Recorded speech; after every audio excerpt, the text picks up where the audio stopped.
Olá pessoal, tudo bem? Bom, na aula de hoje nós vamos falar um pouquinho sobre polaridade das ligações e, consequentemente, das moléculas.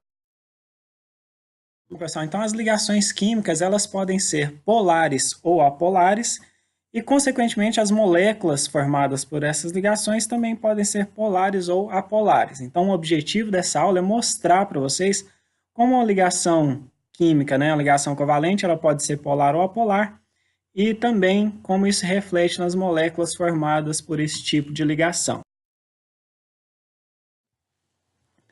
Bom, o conceito de polaridade, pessoal, só se aplica a ligações covalentes, então vamos relembrar um pouquinho. Existem três tipos de ligações: as ligações covalentes, as iônicas e as metálicas. Mas para falar de polaridade, a gente só fala de polaridade em ligações covalentes. E ligações covalentes, pessoal, são aquelas que ocorrem com o compartilhamento de elétrons, tá bom? Então, as ligações químicas, né, as ligações covalentes, elas podem ser polares ou apolares. E essa polaridade, ela depende primeiramente da diferença de eletronegatividade dos átomos que fazem o compartilhamento. Então, dependendo dos átomos que estão fazendo aquele compartilhamento, a ligação pode ser polar ou apolar, dependendo da diferença de eletronegatividade. Bom, então para ligação polar, quando que uma ligação vai ser polar? A ligação é polar, pessoal, quando o compartilhamento que ocorre entre os átomos que fazem esse compartilhamento, eles possuem grande diferença de eletronegatividade. Então, se existe grande diferença entre os átomos que fazem o compartilhamento, a ligação terá um caráter polar. Bom, mas como que eu vou saber se a diferença de eletronegatividade ela é grande ou pequena? Como que eu faço para saber qual é a diferença de eletronegatividade entre os átomos que estão fazendo aquela ligação? Bom, pessoal, a gente vai olhar pelaquela filinha de eletronegatividade. Eu falei para vocês quando a gente estudou, quando a gente fez a aula de tabela periódica, né? A gente viu duas propriedades periódicas. A gente viu o raio atômico e a eletronegatividade. E a gente viu que uma é o inverso da outra, ou seja, quanto maior o raio atômico, menor a eletronegatividade, e quanto menor o raio atômico, maior a eletronegatividade. De forma que a eletronegatividade cresce na mesma família de baixo para cima e no mesmo período da esquerda para a direita. Lembraram disso, pessoal?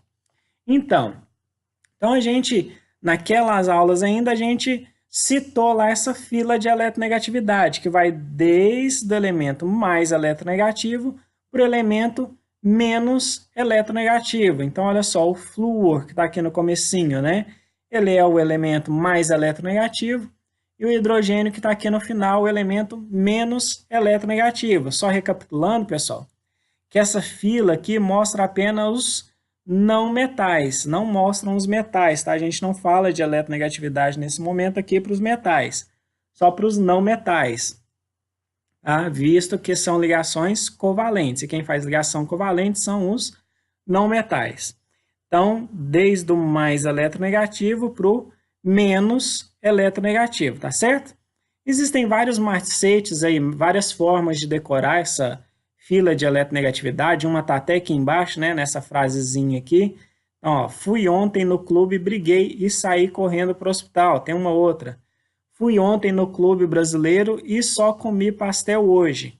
De forma que as iniciais, né, de cada palavra corresponde ao elemento aqui da nossa fila de eletronegatividade. Mas não precisa decorar preocupar em decorar essa fila de eletronegatividade, não, que isso aí numa provável prova ou em algum trabalho eu passo isso para vocês, tranquilamente.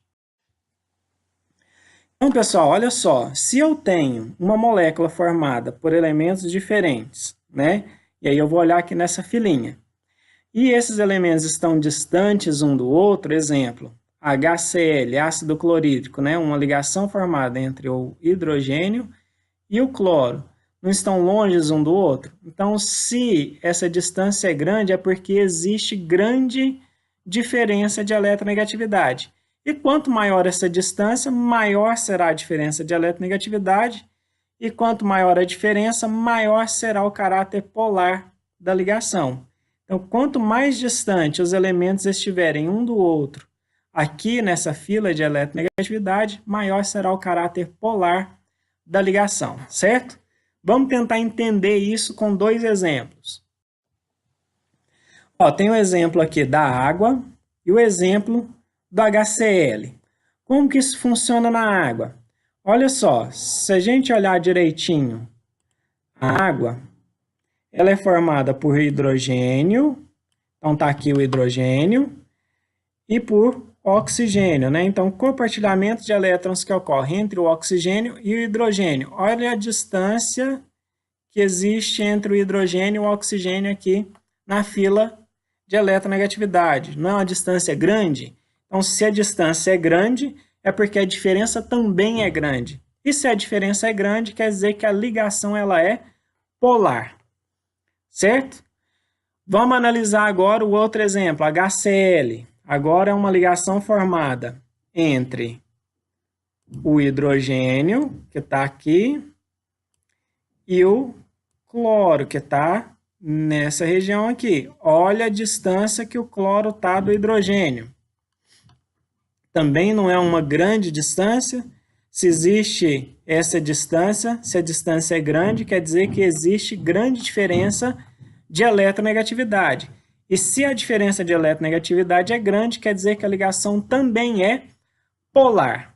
Mas vamos comparar as duas ligações agora. A ligação oxigênio-hidrogênio e a ligação cloro-hidrogênio. Em qual das duas que a distância é maior? Não é na ligação feita entre hidrogênio e oxigênio? Então, se essa distância aqui é maior quando comparada com essa entre hidrogênio e cloro, pessoal, quer dizer que essa ligação hidrogênio ou oxigênio aqui, ela é mais polar, porque a diferença de eletronegatividade entre esses dois elementos é maior quando comparado com a diferença entre hidrogênio e cloro. Entendeu isso aqui, pessoal? Então, olha só, quanto maior a diferença de eletronegatividade, maior é a polaridade da ligação, certo? E isso reflete nas moléculas também. Olha aqui o caso da água. A água é formada, né, entre hidrogênio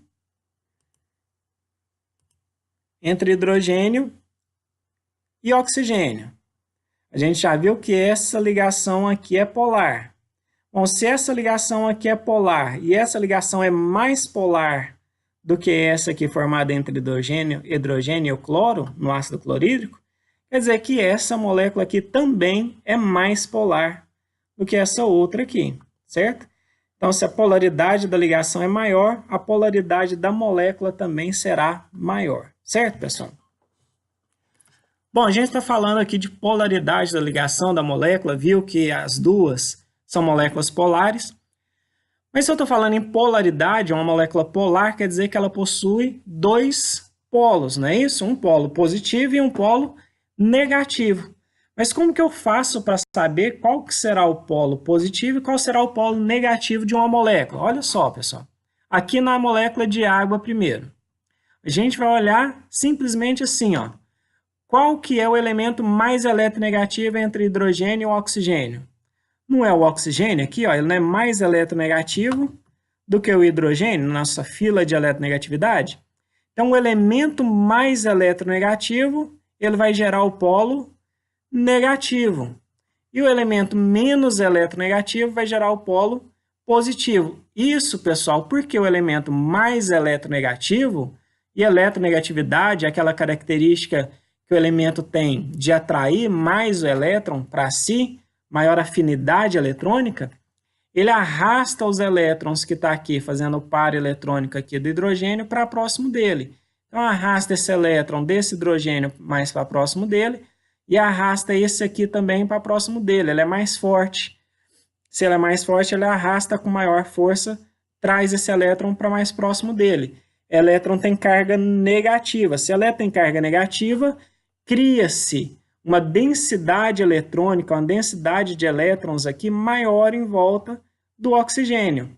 Se a densidade de elétrons está maior aqui, vai gerar uma carga parcial negativa, logo um polo negativo. Aqui, como o hidrogênio, né, teve seu elétron deslocado pelo oxigênio, ele fica meio que desprovido de elétrons, ele vai ser ou vai criar uma carga parcial positiva e logo um polo positivo, tanto esse hidrogênio quanto nesse hidrogênio aqui, certo? Vamos analisar o HCl. Olha só, da mesma forma, quem que é o elemento mais eletronegativo? Não é o cloro? Olha lá na nossa filinha de eletronegatividade. O cloro não é o mais eletronegativo? Então, se ele é o elemento mais eletronegativo, ele tem mais força, ele arrasta o elétron do hidrogênio para próximo dele, cria uma densidade maior de elétrons próximo dele aqui, uma carga parcial negativa e, portanto, um polo negativo. O hidrogênio fica, então, sendo o polo positivo. Para entender isso aqui, pessoal, como que funciona? Simplesmente assim, elemento mais eletronegativo, polo negativo, então tanto na água quanto no HCl, elemento menos eletronegativo, polo positivo, certo? Bom, para moléculas polares, simplesmente assim, grande diferença de eletronegatividade, ligação polar, molécula polar. E para moléculas e ligações apolares, vamos entender um pouquinho. Dei 3 exemplos para vocês aqui, hidrogênio, cloro e flúor. Então, molécula de hidrogênio, molécula de cloro e molécula de flúor. A gente vai perceber que nessas 3 moléculas, elas são formadas por átomos do mesmo elemento. Então, no caso do hidrogênio, são 2 átomos de hidrogênio, no caso do cloro, 2 átomos de cloro, e no caso do flúor, 2 átomos de flúor. Bom, se é o mesmo elemento que está fazendo a ligação, olha só, não existe aquela história de diferença de eletronegatividade. Aqui a eletronegatividade é exatamente igual. Se é igual, não tem um que é mais forte que o outro para arrastar elétron. Quer dizer que a distribuição de eletrônica vai ser simétrica. Se a distribuição é simétrica, não existe a formação de polo, nem polo positivo, nem polo positivo. Se não há formação de polo, a molécula será apolar. Então, vale para o hidrogênio, vale para o cloro e também vale para o flúor, pessoal. Mesma coisa. É uma molécula formada pelo mesmo tipo de elemento. No caso do cloro, 2 átomos de cloro. E no caso do flúor, 2 átomos de flúor. Não existe diferença de eletronegatividade. Se não existe diferença de eletronegatividade, a distribuição dos elétrons será simétrica. Então, não há formação de polos. Se não há formação de polos, a molécula será apolar. Tranquilo isso aqui, pessoal? Simples assim. Agora, tem alguns casos, pessoal, que a molécula, mesmo sendo formada por elementos diferentes, no geral ela será apolar. Vamos tentar entender isso aqui. Dei o caso de 2 moléculas, do CH4, que é o metano, e do CCl4, que é o tetracloreto de carbono. Vamos entender aqui o que acontece no CH4. Bom, CH4, pessoal, carbono e hidrogênio, se a gente for lá na nossa fila de eletronegatividade, a gente vai ver que o carbono e o hidrogênio, eles estão muito próximos, tá assim, tá carbono do lado fósforo e do lado hidrogênio na nossa filinha de eletronegatividade, do mais eletronegativo para o menos eletronegativo, certo, pessoal? Então, eles estão muito próximos um do outro, né? O carbono está muito próximo do hidrogênio. Isso quer dizer que a diferença de eletronegatividade entre os dois é muito baixa, é quase nula. Se a diferença é muito baixa, não há aquela distribuição assimétrica, a distribuição continua sendo simétrica, não tem um arraste diferencial aqui. Então, se a distribuição é simétrica, não tem formação de polos, nem polo positivo nem negativo. Se não há formação de polos, a molécula continua sendo apolar, certo? Então, aqui, mesmo com elementos diferentes, a molécula continua sendo apolar, porque a diferença de eletronegatividade ela é muito baixa. Vamos tentar entender agora o CCl4. Olha só. CCl4, se a gente for lá na nossa filinha de eletronegatividade, existe grande diferença de eletronegatividade entre os dois, tá? Então, o caráter dessa ligação entre carbono e cloro, ela é polar. Então, todas as 4 ligações aqui, ela tem um caráter polar, porque o cloro mais eletronegativo arrasta os elétrons para próximo dele, ou arrastaria os elétrons para próximo dele. Só que observe o seguinte, pessoal. Devido à geometria da molécula tetraédrica, nesse caso aqui, esse cloro arrasta o par de elétrons para próximo dele, esse cloro também arrasta para próximo dele, esse cloro a mesma coisa e esse cloro a mesma coisa. Só que entendam o seguinte, quem está arrastando é o mesmo elemento, ou o mesmo tipo de elemento, são todos átomos de cloro. E todos esses cloros possuem a mesma eletronegatividade. Então, vai arrastar de forma idêntica, né? Com a mesma força, com a mesma intensidade. Então, se eu tenho vetores aqui do mesmo tamanho, com a mesma intensidade, devido à geometria da ligação, um vetor vai anular o outro. Então, esses vetores aqui, ó, que tem um arraste da mesma intensidade, um anula o outro. Então, se um anula o outro, a resultante será zero. Então, se a resultante dessas forças é zero, a molécula continua sendo apolar, certo? A molécula é apolar devido ao vetor resultante. Só que, pessoal, não precisa ficar muito preocupado com a questão da geometria, não, que eu não vou cobrar de vocês quanto à geometria molecular, só quanto à diferença de eletronegatividade. Então, no geral, grande diferença de eletronegatividade, moléculas polares, pequena diferença, moléculas apolares. Só para a gente fechar aqui, então, eu acabei de falar para vocês, só reforçar, quando que uma molécula será polar, então? Se existe grande diferença de eletronegatividade entre os átomos que fazem a ligação, que faz o compartilhamento. Né? Então, se existe grande distância aqui na nossa fila de eletronegatividade, a diferença de eletronegatividade também é grande, logo a ligação será polar, a molécula também será polar. Se a diferença de eletronegatividade for pouca ou nenhuma, né? No caso do metano, né, carbono e hidrogênio, a diferença é pouca. No caso de moléculas formadas por átomos do mesmo elemento, eu dei exemplos para vocês, hidrogênio, cloro e flúor, né, não existe diferença de eletronegatividade. Se não existe diferença de eletronegatividade, a ligação é apolar, logo a molécula também será apolar. E a gente sempre vai olhar se existe diferença de eletronegatividade ou não pela fila de eletronegatividade, só lembrando que não precisa ficar decorando isso aqui não, isso aqui eu passo para vocês. Certo, pessoal? Então, eu espero que vocês tenham entendido, tá? Maiores dúvidas, a gente tenta saná-las nas aulas presenciais. No mais, muito obrigado pela atenção e até a próxima.